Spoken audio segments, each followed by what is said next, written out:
પોરબંદરના ward number 10માં ભારતીય વિદ્યાલયનું અત્યંત જર્જરિત બિલ્ડિંગ મતદાન માટે ફાળવતા આશ્ચર્ય સર્જાયું હતું અને મતદારો અને આગેવાનોમાં પણ ભારે રોષ જોવા મળતો હતો. પોરબંદર મહાનગરપાલિકાની ચૂંટણીમાં તંત્રની બેદરકારીનો ગંભીર કિસ્સો સામે આવ્યો છે. વોર્ડ નંબર 10માં ભારતીય વિદ્યાલય શાળા, જે છેલ્લા 7 વર્ષથી બંધ પડેલી અને અત્યંત જર્જરિત હાલતમાં છે, તેમાં મતદાન મથક ફાળવી દેવામાં આવતા મતદારો અને ફરજ પરના કર્મચારીઓના જીવ જોખમમાં મુકાયા હોવાનું આગેવાનો અને અહીં ફરજ બજાવતો સ્ટાફ જણાવી રહ્યો હતો. 7 વર્ષથી બંધ પડેલી આ શાળામાં કોઈપણ પ્રકારની પ્રાથમિક સુવિધાઓ ઉપલબ્ધ ન હતી. ઇમારતમાં લાઇટનું કનેક્શન જ ન હોવાથી જનરેટર દ્વારા વીજળી પૂરી પાડવામાં આવી હતી. શૌચાલય કે બાથરૂમ જેવી પાયાની સગવડ પણ ન હોવાથી અહીં ફરજ બજાવતા કર્મચારીઓ, ખાસ કરીને મહિલા કર્મચારીઓને આખો દિવસ મોટી મુશ્કેલી વેઠવી પડી રહી છે. સમગ્ર ઇમારત અત્યંત જર્જરિત હાલતમાં છે. છતમાંથી પોપડા ખરી રહ્યા છે અને દિવાલોમાં મોટી તિરાડો પડેલી છે. ભંગાર બની ગયેલી આ ઇમારત કોઈપણ સમયે અકસ્માત સર્જી શકે તેવી સ્થિતિમાં છે. મતદાન કરવા આવતા મતદારો આ જર્જરિત ઇમારત અને છતમાંથી ખરતા પોપડા જોઈને આશ્ચર્ય અને ભય અનુભવી રહ્યા હતા. મતદારોની સાથે સાથે આખો દિવસ અહીં ફરજ બજાવનાર ચૂંટણી સ્ટાફ, પોલીસ કર્મચારીઓ અને એજન્ટોના જીવ પર પણ સતત જોખમ તોડાયું હતું.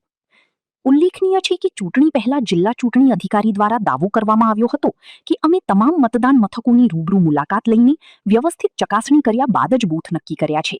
મતદારો અને કર્મચારીઓને કોઈ તકલીફ ન પડે તેની સંપૂર્ણ કાળજી લેવામાં આવી છે. પરંતુ વોર્ડ નંબર 10ની આ ઘટનાએ તંત્રની કાગળ પરની કામગીરી અને બેદરકારીનો ભાંડો ફોડી નાખ્યો હોય તેવું સ્પષ્ટપણે જણાઈ રહ્યું છે. સ્થાનિક નાગરિકો અને રાજકીય આગેવાનો દ્વારા સવાલ ઉઠાવવામાં આવી રહ્યો છે કે આવી જર્જરિત ઇમારતમાં મતદાન મથક કેવી રીતે ફાળવી દેવાયું? શું ચકાસણી માત્ર કાગળ પર જ થઈ હતી? લોકશાહીના પર્વોમાં મૂળભૂત સુવિધાઓનો અભાવ અને જીવનું જોખમ એ અત્યંત દુઃખદ બાબત છે, જે મામલે આગેવાનો અને ફરજ પરના કર્મચારીઓએ પણ રોષ વ્યક્ત કર્યો હતો. નિપુલ પોપટ, પોરબંદર ટાઈમ્સ. બાજુના બિલ્ડિંગ વાળાઓને પણ તકલીફ પડે છે. રાત આખી જનરેટર ચાલુ હતું તો બાજુના બિલ્ડિંગ વાળા અહીંયા ફરિયાદ કરવા આવ્યા હતા કે મારા છોકરાઓને નીંદર નથી આવતી. તો એક ખૂબ જ દુઃખની વાત છે. અત્યારે લોકશાહીનું પર્વત ઉજવી રહ્યા છે.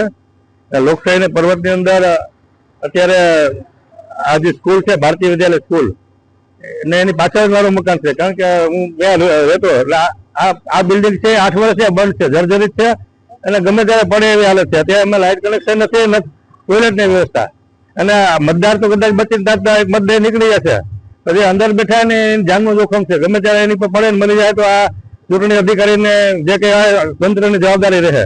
એટલે ટોયલેટ બાથરૂમમાં મૂક્યું છે સરકારી, તો એમાં સીડી નથી, તો મને ઉડીને પડે ઉપર ચડશે. એટલે લોકશાહીનો અત્યારે માણસને જાગૃત કરવાનો મારો પ્રયાસ છે.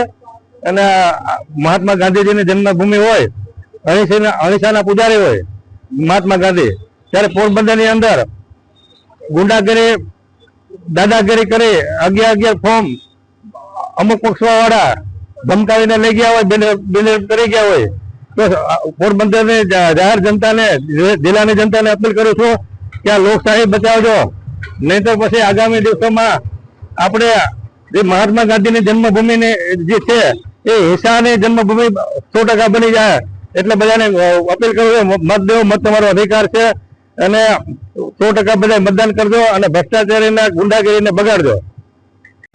હું દિનેશ રબલાલ માંડવિયા, પોરબંદર વહીવટી તંત્ર દ્વારા મનપા ચૂંટણી 2030 સંબંધે વિવિધ મોટા દાવાઓ કરવામાં આવી રહ્યા છે, પરંતુ મતદાન બૂથ ઉપર કોઈ પણ જાતની વ્યવસ્થાઓ હોતી નથી. ખાસ કરીને ભારતીય વિદ્યાલય જે છે ત્યાં મતદાન બૂથની અમે મુલાકાત લેતા અમને જાણવા મળે કે ત્યાં શૌચાલય પણ નથી અને લાઇટની પણ કોઈ વ્યવસ્થા છે એવું જણાતું નથી. આ ઉપરાંત કોઈ ગરડા બુઢા હોય કે એ જે પણ વ્યક્તિ હોય તેના માટે રિવોલ્વર તેની વ્યવસ્થા રાખવી પડે તે પણ જણાતી નથી. તેમજ વહીવટી તંત્રના જે પણ દાવા છે તે પોકળા સાથે થઈ રહ્યા છે એવું સચપણે માનવું છે. પ્રાથમિક સુવિધાઓ પણ આ કેન્દ્રોમાં હોતી નથી. ખાસ કરી બૂથ ઉપર જો પાણીની વ્યવસ્થાઓ નથી, મકાન જર્જરિત છે, લાઇટની વ્યવસ્થાઓ નથી, સાફ સફાઈની કોઈ વ્યવસ્થા નથી, બિલ્ડિંગ પણ જર્જરિત છે, જેમાં કર્મચારીના જીવનું જોખમ પણ વધી જાય છે. આવી પરિસ્થિતિઓની અંદર અહીંયા લોકો મતદાન કરવા આવી રહ્યા છે તે ખૂબ દુઃખની બાબત છે.